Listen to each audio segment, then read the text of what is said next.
Once you go into the mountains, that illiterate Sherpa who is there, who has not been to school, but if he says right, you turn right, if he says left, you turn left. Where will you search and how will you know who is Sadhguru and who is not Sadhguru? Only if you strive to keep yourself open. Depending upon how much openness you create, that much of an active role I will play. A guru's grace is not designed to fulfill your plans. Guru's grace is designed to fulfill the life's plan. Only when you begin to experience me as something more than a person, only then I am your guru, till then I am not.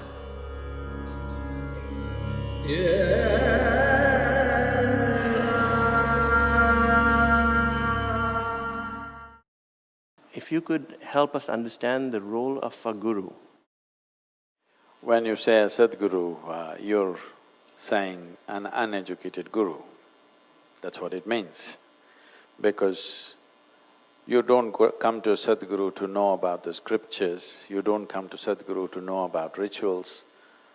Because the only thing that I know is, I know this piece of life from its origin to its ultimate, and this is all I know. By knowing this, by inference, you know just about everything because everything is made the same way.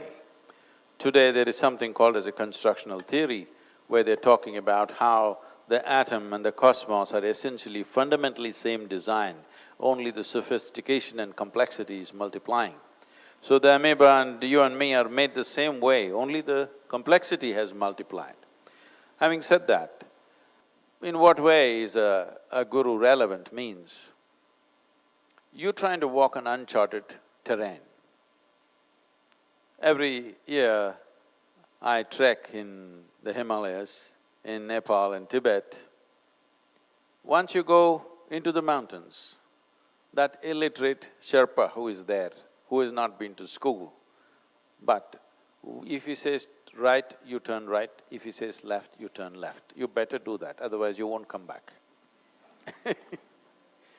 You do that because he knows the terrain. The same goes for this. This is just an inner terrain. It's best to walk with somebody who's already walked the path. Otherwise, simple things will become complicated. What is next door, you will go around the world and come back to it. So, why is a guru needed? It can be done without it. I'm asking you a simple question. Even to learn ABC, the alphabet, you needed a teacher. But you could have learnt it by yourself, maybe you would have taken a lifetime, but the teacher taught it to you in a month or two. That's a big difference. So, like somebody was talking to me and they asked, what is this guru about? I said, this is the GPS, a living GPS, a guru positioning system, you know. If you want to find your way, it's best in uncharted terrain, unknown terrain, it's best to walk with somebody who's already done the terrain once or many times. Otherwise, simple things will become very complex.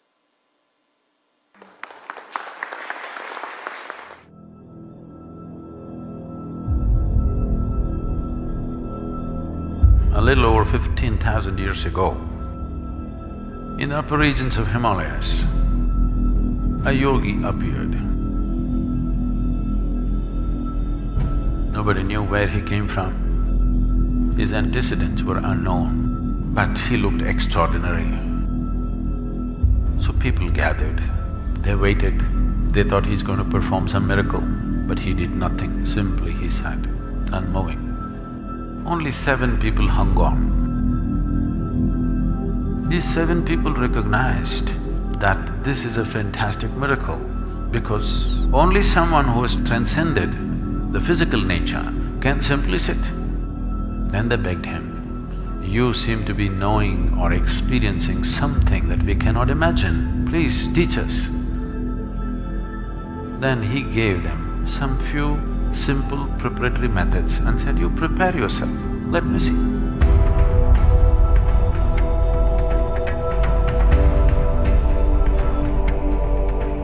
They went on preparing themselves.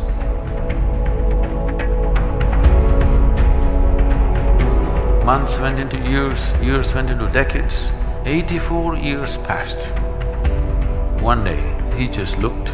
These 7 people had become shining receptacles. So this Guru Purnima, this Purnima or this full moon after the summer solstice, historically and also in terms of celestial arrangement of things, it's significant because Adiyogi chose to become an Adi Guru. The first yogi decided to become the first guru over 15,000 years ago on this day, which is called as Guru Purnima. It is the birth of the first guru. And this is the day he delivered or he started transmitting the most significant message to humanity, which was never before. That is, he made them realize that if you're willing to strive, all the limitations that nature has set upon you, you can cross.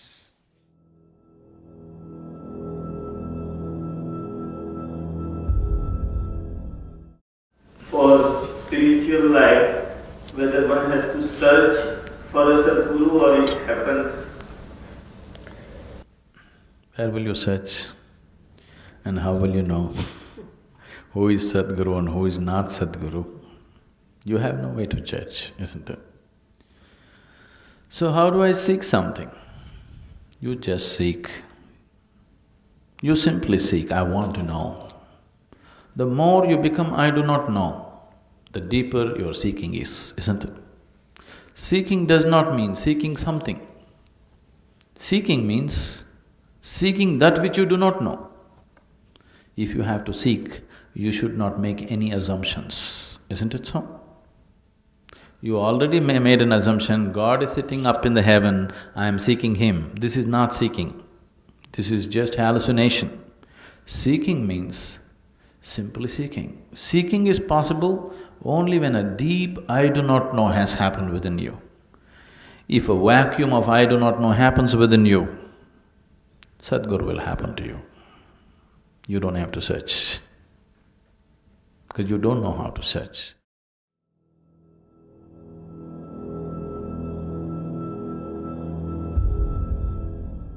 What does one do?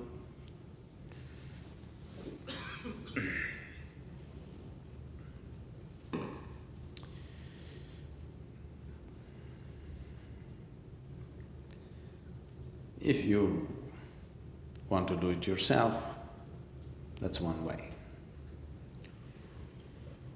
Or you want to drive behind, you want to find your own way, that is one way. Totally without any help. You want to go through the uncharted lands, you are a Vasco da Gama or a Columbus. Now, if you drive by yourself, without a road map,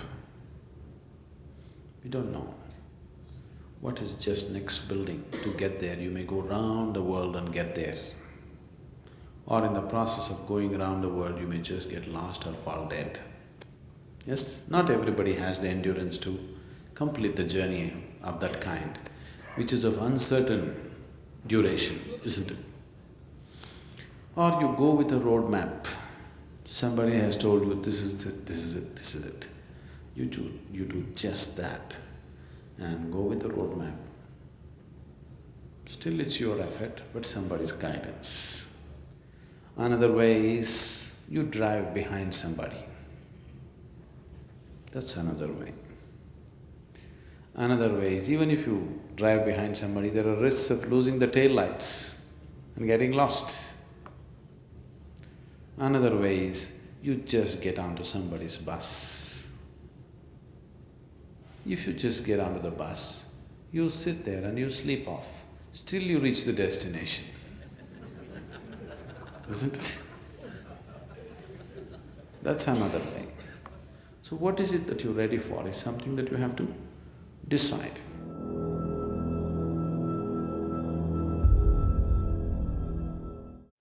have very strong sense of aesthetics. Because of that, only if you strive to keep yourself open,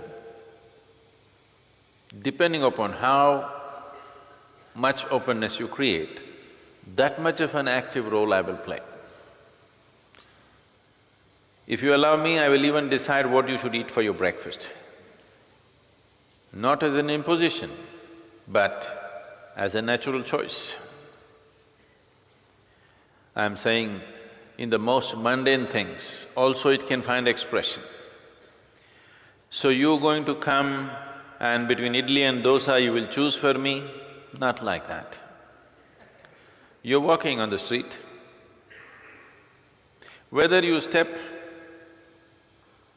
into your pit or on the road or on the pavement is determined not by you, but by the sunlight, isn't it? In that sense, yes, every aspect.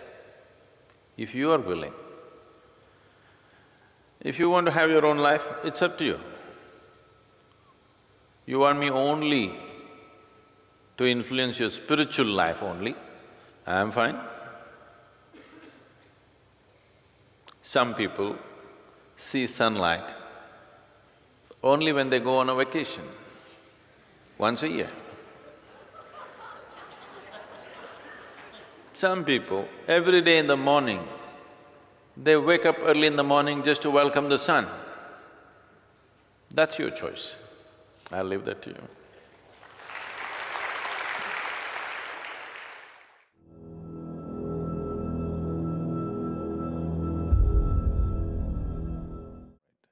I've said, once you sit with me even for a moment,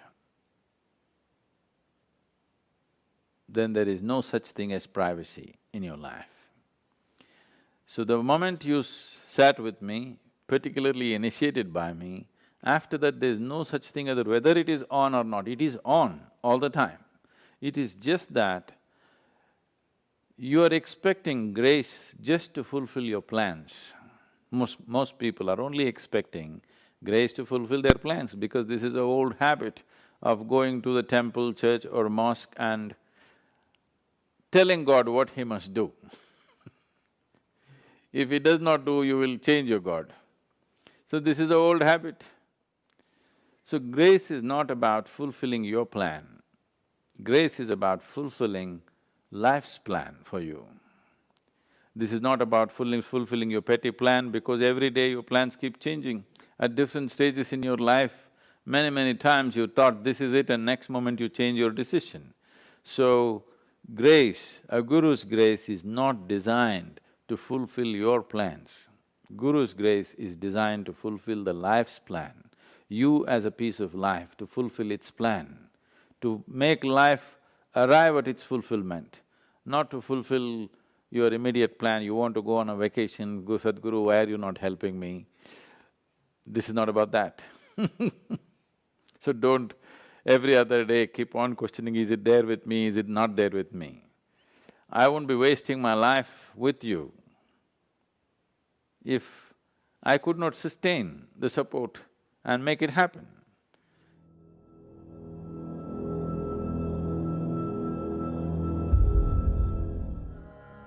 Guru is just a device. Guru is not a person, this must be understood. Only when you begin to experience me as something more than a person, only then I am your Guru, till then I am not.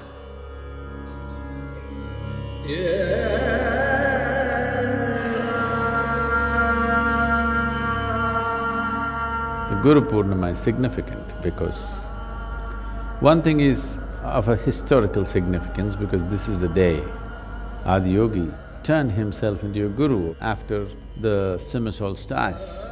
This first full moon has a certain impact. It is generally considered as a day of grace and that is the day the first guru chose to teach.